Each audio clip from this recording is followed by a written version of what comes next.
ദൈവത്തിൻ്റെ വിലയേറിയ നാമം എന്നും എന്നേക്കും വാഴ്ത്തപ്പെടുമാറാകട്ടെ. വീണ്ടും വരുന്നവനായ കർത്താവായ യേശു ക്രിസ്തുവിൻ്റെ നിസ്തുല്യ നാമത്തിലുള്ളതായ സ്നേഹവന്ദനം എല്ലാവർക്കും അറിയിക്കുകയാണ്. വീണ്ടും ഒരു പ്രഭാത ധ്യാന ചിന്തയോടുള്ള ബന്ധത്തിൽ നമുക്കായിരിക്കാൻ കർത്താവ് സഹായിച്ചതോർത്ത് ദൈവത്തെ സ്തുതിക്കുന്നു, വാഴ്ത്തുന്നു. ഈ ദിവസങ്ങളിൽ നാം പുറപ്പാട് പുസ്തകത്തിൽ നിന്നാണ് ചില ധ്യാന ചിന്തകൾ പങ്കിട്ടുകൊണ്ട് ഇരിക്കുന്നത്. അതിൻ്റെ 6-ാമത്തെ അധ്യായം വരെ കഴിഞ്ഞ ദിവസം നാം ചിന്തിക്കുകയുണ്ടായി. ഇന്ന് നമുക്കോട്ട് 7-ാമത്തെ അധ്യായത്തിലേക്ക് പ്രവേശിക്കാം. പുറപ്പാട് പുസ്തകം 7-ാം അധ്യായം എന്ന് പറയുന്നത് ദൈവം ഫറവോൻ്റെ മുമ്പിൽ കാണിക്കുന്നതായ അത്ഭുത പ്രവൃത്തികളും അതുപോലെ തന്നെ ബാധകളുമാണ് നമുക്ക് കാണുവാനായിട്ട് സാധിക്കുന്നത്. ഈ അധ്യായത്തിൽ നിന്ന് നമുക്ക് മനസ്സിലാക്കുവാനായിട്ട് സാധിക്കുന്നത്, കർത്താവ് പറയുകയാണ്, ഐ ആം ഗോഡ് എലോൺ. ഞാൻ മാത്രമാണ് ദൈവം, ഞാൻ മാത്രമാണ് എന്നുള്ള കാര്യമാണ് ഈ അധ്യായത്തിൽ നമുക്ക് കാണുവാനായിട്ട് സാധിക്കുന്നത്. അതിൻ്റെ 1 മുതൽ 7 വരെയുള്ളതായ വാക്യങ്ങൾ നാം വായിക്കുമ്പോൾ അവിടെ നാം കാണുന്നത്, God explain the plan to Moses again. മോശയെ ദൈവത്തിൻ്റെ പ്ലാനും പദ്ധതികളും എന്താണ് ഇനി നടത്തുവാൻ പോകുന്നത് എന്നുള്ളത് മോശയോട് പറയുന്ന രംഗമാണ്. അതുപോലെ തന്നെ 8 മുതൽ താഴോട്ടുള്ളതായ വാക്യങ്ങളിൽ, അതായത് 8 മുതൽ 25 വരെയുള്ള വാക്യങ്ങളിൽ നമുക്ക് കാണുവാനായിട്ട് സാധിക്കുന്നത്, Moses and Aaron before Pharaoh. ഫറോൻ്റെ മുമ്പിലായിരിക്കുന്ന മോശയെയും അതുപോലെ തന്നെ അഹരോനെയുമാണ് നമുക്ക് കാണുവാനായിട്ട് സാധിക്കുന്നത്. അപ്പോൾ ഈ 2 രീതിയിൽ ഈ അധ്യായത്തെ നമുക്ക് തിരിക്കുവാനായിട്ട് സാധിക്കും. ഈ അധ്യായത്തിൽ നമുക്ക് കാണുവാനായിട്ട് സാധിക്കുന്നത്, lessons from Moses for confronting evil. ദുഷ്ടതയോട് അഭിമുഖീകരിക്കുന്ന സമയത്ത് മോശയിൽ നിന്ന് ലഭിക്കുന്നതായ ചില പാഠങ്ങളാണ് ഈ അധ്യായത്തിൽ നമുക്ക് കാണുവാനായിട്ട് സാധിക്കുന്നത്. ഈ 7-ാമത്തെ അധ്യായം എന്ന് പറയുന്നത്, അഹരോനും മോശയും കൂടെ ഫറവോൻ്റെ മുൻപിൽ പോകുകയും അതുപോലെ തന്നെ ഫറവോൻ്റെ മജീഷ്യന്മാർ, മന്ത്രവാദികൾ, അവരുമായിട്ടൊക്കെ ഏറ്റുമുട്ടുകയും ചെയ്യുന്ന അവസ്ഥ ഇവിടെ നമുക്ക് കാണുവാനായിട്ട് സാധിക്കും. ഈ ഫറവോൻ മോശയുടെ ആഗ്രഹത്തെ, മോശ വെച്ച ആ കാര്യത്തെ അത് തിരസ്കരിച്ച് കളഞ്ഞു. ആ സമയത്ത് വലിയവനായ ദൈവം അവരുടെ മേൽ 10 ബാധകളെ അയക്കുന്നത് നമുക്ക് ഈ ഭാഗത്ത് കാണുവാനായിട്ട് സാധിക്കും. ഈ 10 ബാധകളെന്ന് പറയുന്നത്, പാപികൾ രക്ഷയുടെ അനുഭവത്തിലേക്ക് വരുവാൻ, പാപികൾ പാപത്തിൽ നിന്ന് തിരിഞ്ഞു വരുവാനായിട്ടുള്ളതായ ഒരു താക്കീതായിട്ട് നമുക്ക് കാണുവാനായിട്ട് സാധിക്കും. ഈ 10 ബാധകൾ, അതിലൂടെ നമുക്ക് കാണുവാനായിട്ട് സാധിക്കുന്നത്, കർത്താവായ യേശു ക്രിസ്തുവിൻ്റെ വരവിൻ്റെ സമയത്ത് അവസാനമായി ഈ ഭൂമിയുടെ മേൽ നടക്കുന്നതായ ആ ന്യായവിധിയുടെ ഒരു ചിത്രമായിട്ടാണ് ഈ ഭാഗത്ത് നമുക്ക് കാണുവാനായിട്ട് സാധിക്കുന്നത്.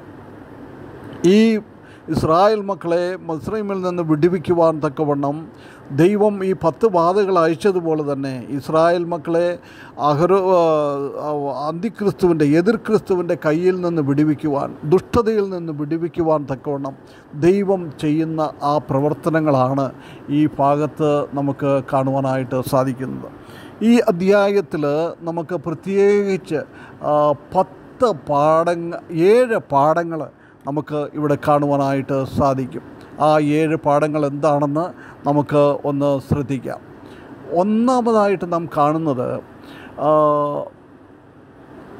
ദൈവം ഫറവോനോട് മോശ മുഖാന്തരമായിട്ട് പറഞ്ഞു, ഇവരെ എനിക്ക് വിടണം, എനിക്ക് എൻ്റെ ജനത്തെ വിടുവാൻ തക്കവണ്ണം, ഇവിടെ നിന്ന് ദൈവത്തെ ആരാധിക്കുവാൻ തക്കവണ്ണം വിടണം എന്നുള്ള ഒരു വാക്യത്തോടെയാണ് ഇത് നമുക്ക് തുടങ്ങുന്നത്, കാണുവാനായിട്ട് സാധിക്കുന്നത്. അതിൽ നിന്ന് നമുക്ക് മനസ്സിലാക്കുവാനായിട്ട് സാധിക്കുന്നത്, വലിയവനായ ദൈവമക്കളെ, തൻ്റെ മക്കളെ ആ ദുഷ്ടതയ്ക്ക് എതിരായിട്ട് നിൽക്കുമ്പോൾ അതിൽ നിന്ന് വിടുവിക്കുകയും ദൈവഹിതം അവരുടെ ജീവിതത്തിൽ നിറവേറ്റുകയും ചെയ്യുന്ന ഒരു രംഗം ഇവിടെ നമുക്ക് കാണുവാനായിട്ട് സാധിക്കും. രണ്ടാമതായിട്ട് നാം കാണുന്നത്, ദൈവം മോശയെ ഒരു എക്സാമ്പിളായിട്ട് നിർത്തിയിരിക്കുകയാണ്. മോശ വളരെ ധൈര്യത്തോടുകൂടെ ഈ ലോകത്തിലുള്ളതായ ദുഷ്ടതയ്ക്ക് എതിരായിട്ട് പ്രവർത്തിക്കണം, പറയണം, വാ തുറക്കണം. അതാണ് ദൈവം ആഗ്രഹിക്കുന്നത്. ദൈവത്തെ മാത്രം ഭയപ്പെട്ടാൽ മതി, മറ്റാരെയും ഭയപ്പെടേണ്ടിയ ആവശ്യമില്ല.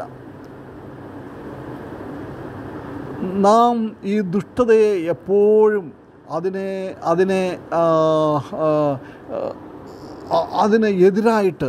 എതിരുന്നവരായിരിക്കണം, അതിനെ നാം ഇഷ്ടപ്പെടാത്തവർ ആയിരിക്കണം. അതാണ് ദൈവം ആഗ്രഹിക്കുന്നത്.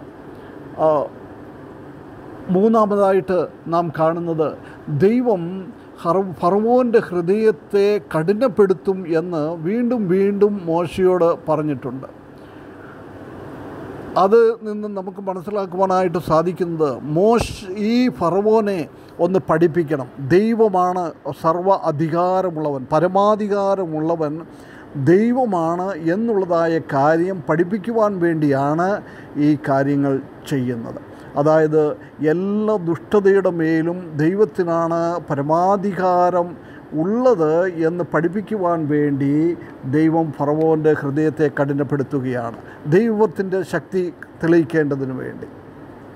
അതുപോലെ തന്നെ അഞ്ചാമത് നമുക്ക് കാണുവാനായിട്ട് സാധിക്കുന്നത്, മോശ അഹരോനും വളരെ പ്രായത്തിൽ അങ്ങേ അറ്റം അല്ലെങ്കിൽ ഒരു വാർദ്ധക്യ സഹജമായിരിക്കുന്ന പ്രായത്തിലാണ് ഈ ഫറവോനോട് എതിരിടുവാനായിട്ട് പോകുന്നത്. ഇതിൽ നിന്ന് നമുക്ക് മനസ്സിലാക്കുവാനായിട്ട് സാധിക്കുന്നത്, വലിയവനായ ദൈവത്തെ സേവിക്കേണ്ടതിന് വേണ്ടി ഒരു പ്രായത്തിൻ്റെ പരിധിയില്ല.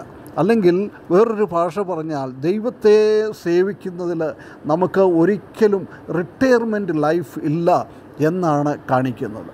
അഞ്ചാമതായിട്ട് നാം കാണുന്നത്, ഫറവോൻ്റെ മജീഷ്യന്മാർ ഒക്കെ അവരും അവരുടെ ശക്തി തെളിയിക്കുവാനായിട്ട് തുടങ്ങി. അവരുടെയും ആ വടികൾ പാമ്പായി തീർന്നു. മോശ ചെയ്തതുപോലെ അവരും ചെയ്തു. എന്നാൽ ഈ ശൈത്താനും മറ്റുള്ളവരെ കബളിപ്പിക്കുവാനായിട്ട് സാധിക്കും. ദൈവമാണ്, ദൈവിക ശക്തി ഉണ്ടെന്ന് കബളിപ്പിക്കുവാനായിട്ട് കാര്യമുണ്ട് എന്നുള്ളതാണ് കാണുന്നത്. എന്നാൽ ഒരിക്കലും ഈ വലിയവനായ ദൈവത്തിൻ്റെ ശക്തിക്ക് മുമ്പിൽ ഇവർക്കാർക്കും നിലനിൽക്കുവാനായിട്ട് സാധിക്കില്ല. അവരുടെ പാമ്പിനെ അവർ പിടിച്ച് വിഴുങ്ങുന്നത്, നമുക്ക് മോശയുടെ പാമ്പ് മറ്റുള്ളവരുടെ പാമ്പിനെ വിഴുങ്ങുന്നത് നമുക്ക് കാണുവാനായിട്ട് സാധിക്കും. ആറാമതായിട്ട് നാം കാണുന്നത്, ദൈവം ആ നൈൽ നദിയെ രക്തമാക്കി തീർത്തു. ആദ്യത്തെ ബാധയെന്ന് പറയുന്നത് അതാണ്. അതിൽ നിന്ന് നമുക്ക് കാണുവാനായിട്ട് സാധിക്കുന്നത്, ദൈവസന്നിധിയിൽ പശ്ചാത്താപിക്കാത്ത അല്ലെ റിപ്പൻ്റ് ചെയ്യാത്തവരുടെ മേൽ ദൈവം വലിയ കാര്യങ്ങൾ ചെയ്യും എന്ന് കാണിക്കുകയാണ് ചെയ്യുന്നത്. അപ്പോൾ ദൈവമാണ് ഈ കാര്യങ്ങൾ ചെയ്യുന്നത്, അല്ലാതെ നമുക്ക് അതിൻ്റെ മേൽ യാതൊരു അധികാരവുമില്ല, ദൈവമാണ് ചെയ്യുന്നത് എന്ന് കാണിക്കുന്നു. അവസാനമായിട്ട് ഏഴാമത്തെ കാര്യം നാം കാണുന്നത്, ദൈവം ഫറവോന് ദൈവത്തിൻ്റെ ആ പണിഷ്മെൻറ്റ്, ദൈവത്തിൻ്റെ ആ ശിക്ഷാ നടപടികൾ അവൻ അത് റിഫ്യൂസ് ചെയ്തു, അവനത് തിരസ്കരിച്ച് കളഞ്ഞു. ഇതിൽ നിന്ന് നമുക്ക് കാണുവാനായിട്ട് സാധിക്കുന്നത്, ഈ ഹൃദയത്തെ അവൻ വളരെ ദുഷ്ടതയുള്ളതാക്കി തീർത്തു. ദൈവത്തിൻ്റെ ആ പണിഷ്മെൻറ്റിനെ ഫേസ് ചെയ്യുവാനുള്ളതായ അവൻ്റെ ആ ഹൃദയത്തെ കഠിനപ്പെടുത്തുന്നത് കാണുവാനായിട്ട് സാധിക്കും. ഏത് വ്യക്തി ദൈവത്തിൻ്റെ സന്നിധിയിലേക്ക് പശ്ചാത്താപത്തോടുകൂടെ വരുന്നില്ലയോ, അവൻ്റെ കണ്ണ് എന്തു ചെയ്തു? കുരുടാക്കിയിരിക്കുകയാണ്. ആത്മീയ കണ്ണുകൾ കുരുടാക്കിയിരിക്കുകയാണ്. ദൈവത്തിൻ്റെ വലിയ ശക്തി ഈ പുസ്തകത്തിൽ, ഈ അധ്യായത്തിൽ നമുക്ക് കാണുവാനായിട്ട് സാധിക്കും. വരും ദിവസങ്ങളിൽ ഡീറ്റെയിൽസായിട്ട് നമുക്ക് ഓരോ വാക്യങ്ങളിലേക്ക് പോകുവാൻ സാധിക്കും. വലിയവനായ ദൈവത്തിൻ്റെ ശക്തിയെ കണ്ടുകൊണ്ട് അവനെ മഹത്വപ്പെടുത്തിക്കൊണ്ട് ജീവിപ്പാൻ ദൈവം നമ്മെ ഓരോരുത്തരും സഹായിക്കട്ടെ. അവൻ്റെ വിലയേറിയ നാമം എന്നും എന്നേക്കും വാഴ്ത്തപ്പെടുമാറാകട്ടെ.